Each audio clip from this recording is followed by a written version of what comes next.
we do have to, it is a long game, like you said. We have to build a relationship first. And so when we sit down and see that flashing cursor, really what we should be thinking about is how can I develop a relationship with the people on the other side of this post or this the other side of this content? And how can I provide value? That's how I build the relationship, is by providing value. Instead of looking at that flashing cursor, like, I want that flashing cursor to turn into a dollar sign very, very soon. People feel that on the other side. So when we can be really consistent in showing up to provide value and to build that relationship, it changes our relationship with our marketing and sales. Now, whether our relationship has changed or not, we all are strapped for time. And that is one of the reasons that I love video and how much of a powerful tool it can be, because of whichever way you look at the triangle. We're going to have to like arm wrestle for this or something. Whose triangle we're going to talk about. But really, we're saying the same thing. I'm thinking about it from a time and effort perspective. And Paul is thinking about it from like how of a small investment it is from a and the effect that comes from that. One of the things too that I find is if you are sitting down every single day with the 5 or 7 minutes blocked off, your brain, it takes time. I don't know what the latest psychology data is. It takes time for your brain to transition into a new activity. If you are trying to sit down every single day and turn that switch on to a social or content perspective, it's difficult and your brain is fragmented. And so when you can sit down, like Paul is saying, and record 20 minutes of a video, you're in the zone. You've got that mindset on. You're not fragmenting your brain. You do some deep breathing exercises or change clothes or whatever you're doing for the video. You are there in that zone for 20 minutes and you're just cranking it out and putting that value into a video. I think one of the challenges people have too is thinking about like, what am I going to say? What do I talk about? And that is this valuable? Is this helpful? Question is it's really critical for when you sit down and think about turning the camera on, because there are a lot of reasons when you have a camera flashing at you or you're looking at yourself on your camera, a lot of reasons to want to turn and run out the other or run the other way, right? And we can certainly talk about that from like a technical perspective, some of the ways that I work with my clients to overcome that fear. But consistency is so key. And you're absolutely right. You could sit down for 20 minutes, y'all, 20 minutes and record a video and truly have content for weeks, if not a couple of months. I mean, it's just so powerful and so much better than that flashing cursor at you every single day. Yeah. And I think it also gives you the ability to do it, create the content, create posts at a time when you're at your most creative, because that's something else people try and do, is to try and block time off to write these things at a time when they know their audience wants to see it. So 8 a.m. in the morning, before everybody starts work, I know that's when everybody's on LinkedIn. That's where I'm going to write my post. Oh, it's really hard to write at 8 o'clock in the morning because your brain's just absorbing the coffee still, right?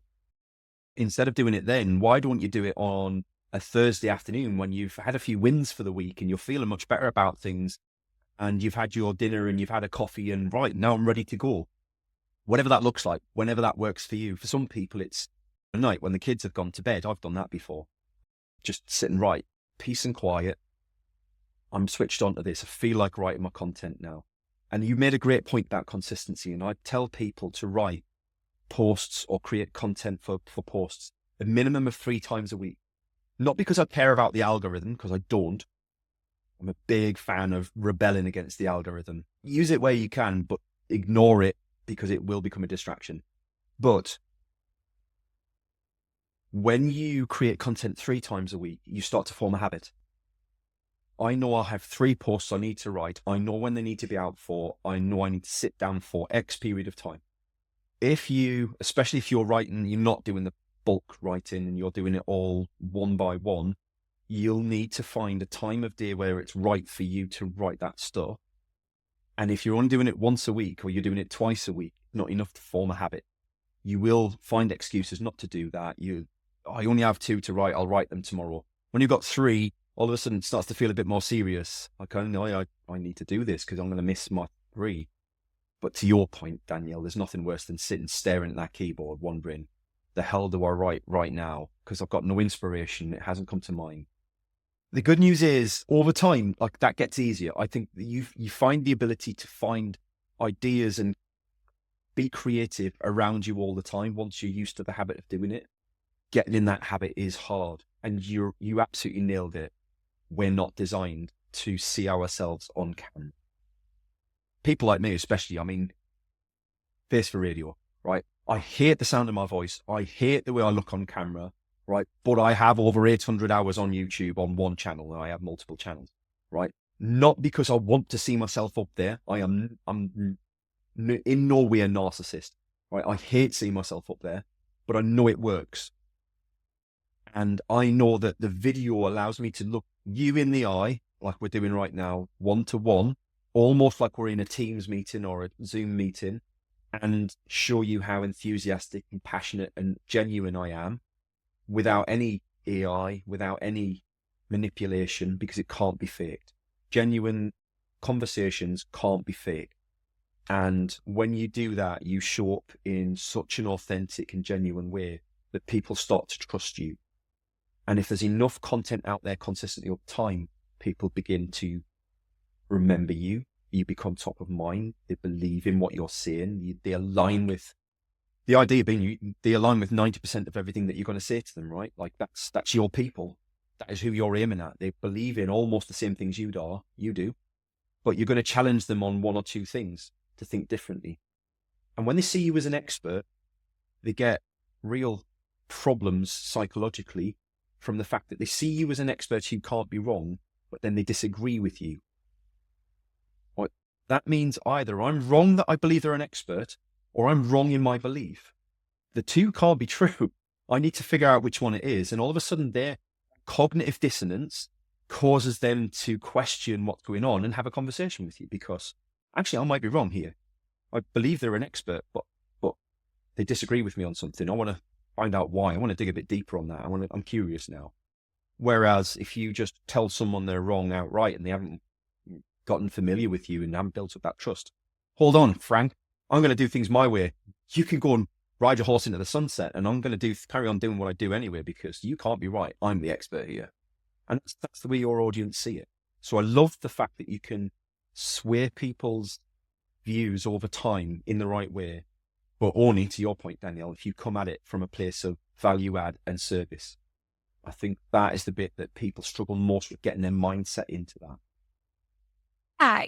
One of the things that you said that I just want to like underline and expand on is when you that consistently showing up. So let's say 3 times a week, right? Is the goal. The secret is that nobody has to know that you created 3 times a week. At the beginning, when you're feeling clunky or you're feeling awkward, just showing up and doing it, even if it's not something that you publish, is going to help you take the steps that you need to be showing up and to doing that. So if you just say, I'm showing up to practice this habit and to do this and get in this rhythm, and not like I need to post this. Just even reframing it in your head is really fantastic, and it takes some of the pressure off, because you want to get it right, or you want to get it perfect. So if you just say, I may throw this away or I may delete this, but I'm going to at least show up and flex that muscle of sitting down and thinking through what is something that could be valuable to my audience and how can I do it.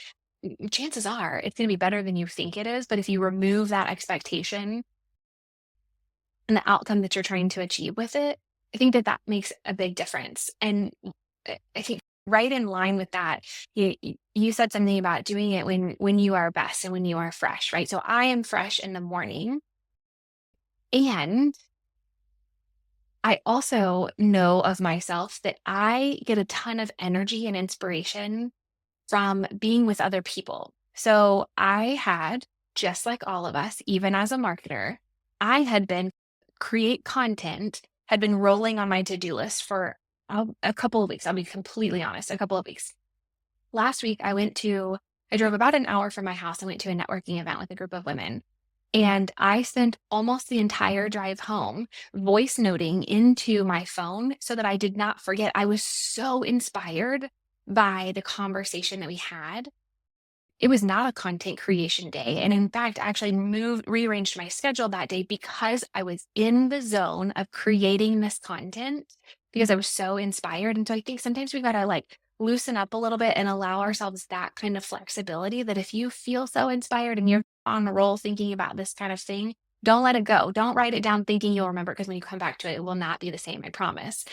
But I created, gosh, I came home from that and I probably scheduled, these weren't video posts, but they will come into video posts. But I mean, I probably scheduled 6 posts in maybe 10 minutes. I mean, full content, like creating the thing, putting it in and scheduling. And it's because I did it when I was fresh and I just leaned into the fact that I was very inspired, had all this energy from this event. And I just rolled with it. So can we talk for a second? I know you and I have had this conversation about like, okay, so yeah, so the camera turns on. What is it that I'm talking about? And so following this conversation or this thought that I had from the inspiration with this group of women, one of the things that I shared with them, because we were talking about LinkedIn specifically, one of the things that I shared with them is that when you, instead of sitting down thinking, I need to create content or I need to record this video, or talking about creating value, I love to sit at the end of the week or at the end of the day and reflect back on what I've accomplished and the conversations that I've had. And from there, that forms the content that I create.